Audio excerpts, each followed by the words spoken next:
Hello tout le monde, j'espère que vous allez bien. Aujourd'hui, petite vidéo consacrée à un individu très important du clan Uchiha, longtemps considéré comme l'ennemi public numéro 1, Obito.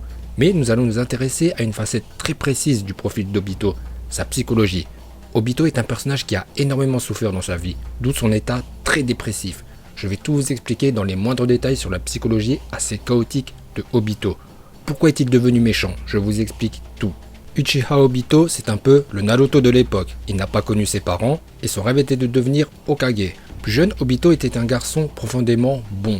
C'est lui qui a rendu gentil Kakashi en lui inculquant des valeurs honorables qui le suivront toute sa vie. Ceux qui transgressent les lois sont considérés comme des moins que rien. En revanche, ceux qui abandonnent leurs amis sont bien pires. Ces paroles sont signées Obito, lui qui considérait Gros-Blanc comme un héros. Alors, comment un si gentil garçon a-t-il pu basculer dans une très grave dépression et en vouloir à la terre entière?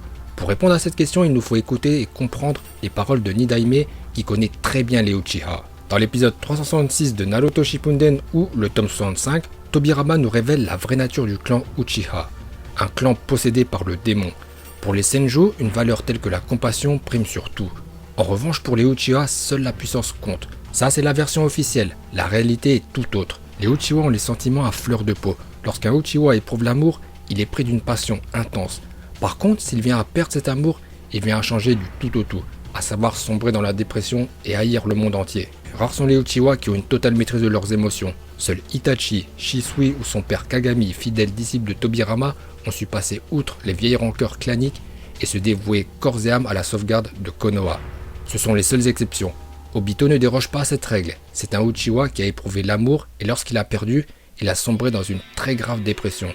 Mais Obito, c'est un cas extrême. Sa dépression était tellement grave qu'il a voulu créer un genjutsu général avec le Mugen Tsukiyomi pour plonger le monde entier dans un rêve. Pourtant, Obito n'était pas seul. Il avait son maître Minato qui était très aimant et protecteur avec ses disciples, et il avait Kakashi, son rival et ami. Mais lorsque Kakashi a transpercé l'île à cause d'un coup de Trafalgar de Madara en fait, eh bien Obito a complètement pété un câble.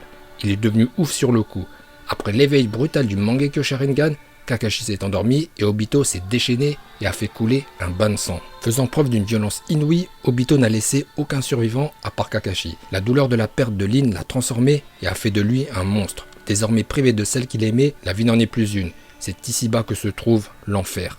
Le contraste est vraiment affligeant entre un Obito gentil qui aide les personnes âgées et celui qui détruit ses opposants tel un véritable condensé de haine.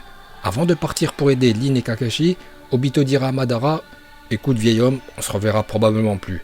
Merci de m'avoir soigné. » Madara va lui répondre « T'es ouf mec, tu vas revenir et me témoigner ta gratitude. » Sûr de lui, Madara ne s'y est pas trompé, son stratagème a marché. Obito Uchiha n'existe plus. Désormais, il adhère totalement au délire de Madara qui est de plonger le monde dans un rêve. Dans l'optique d'atteindre cet objectif, il se fera passer pour Madara lui-même. N'hésitant pas à manipuler le 4e Mizukage, appelé par ses pairs Tobi, Obito n'est désormais personne. Il n'éprouve plus rien. Sans hésitation, il va lancer Kyuubi sur Konoha, causant le décès de son ancien sensei et sa femme. À partir de là, il n'en a plus rien à battre. Lorsqu'Itachi va lui proposer d'en finir avec le clan, il va accepter. En plus, il avait un putain de bon style à l'époque, avec des longs cheveux et un masque plutôt design. Obito va gérer l'Akatsuki dans l'ombre et enrôler Nagato du clan Uzumaki, porteur du Rinnegan, qui va aussi gérer l'Akatsuki dans l'ombre, laissant Pain, Rikodo Pain, être le chef officiel de l'Akatsuki. Après la trahison de Nagato, Obito va récupérer le Rinnegan, même s'il a un peu galéré face à Conan, sacrifiant un Sharingan. Ainsi, il arbora sa forme la plus badass. Perso, c'est celle que je préfère, avec le masque intégral. Il fait peur avec l'éventail de Madara. Revenons sur l'analyse psychologique de Obito qui a sombré dans la dépression. À un moment, lorsque Kakashi fleurit la tombe de Lin, Obito va jeter les fleurs. Ça prouve son état très dépressif. Néanmoins, reste enfoui au fond de son cœur sa gentillesse. Le gentil Obito existe toujours, mais il est très profondément enfoui. Face à Naruto, Obito avait l'impression de se voir tel qu'il était plus jeune. Il va éprouver sa détermination. Naruto n'a pas flanché et Obito a été ébranlé. Lorsqu'il est devenu le réceptacle de Kyuubi, sa personnalité a failli être détruite. Mais en s'accrochant à ses souvenirs, il a pu garder son identité.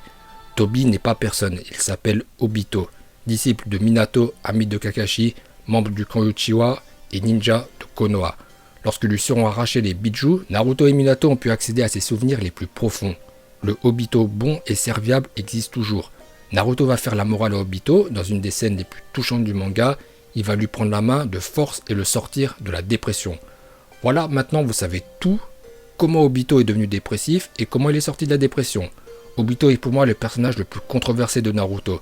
Tel Saga des Gémeaux dans le manga Senseiya, si bien Dieu, il est devenu diable. Malgré tous ces crimes qu'il a pu commettre suite au décès de Lin, son dernier acte ici-bas fut vertueux avec le sauvetage de Kakashi. De plus, même une fois passé de l'autre côté, Obito est revenu de l'au-delà pour aider son ami en lui prêtant ses Sharingan pour une durée limitée. Écoutez, cette vidéo arrive maintenant à son terme, j'espère qu'elle vous aura plu, si c'est le cas, pouce bleu. Si vous avez 30 secondes, merci de me soutenir sur Utip, le lien est en description.